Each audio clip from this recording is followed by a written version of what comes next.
Hoy, tandaan mo pag bumalik ka pa dito, wawasakin ko yung pagmumukha mo. Alam mo, doon ka naman nababagay sa inyo ha?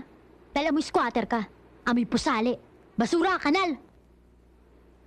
Oh, ba't ganyan ang tingin mo? Lalaban ka?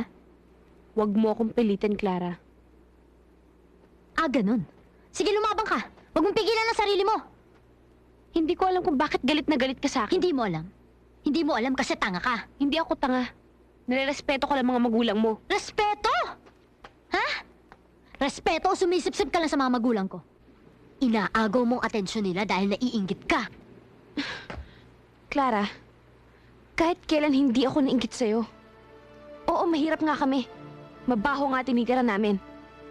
Pero nagmamahalan kami. At alam kong mahal ako ng inay ko. Nangiinsulto ka ba? Hindi ako nangiinsulto, Clara. Nagsasabi lang ako ng totoo.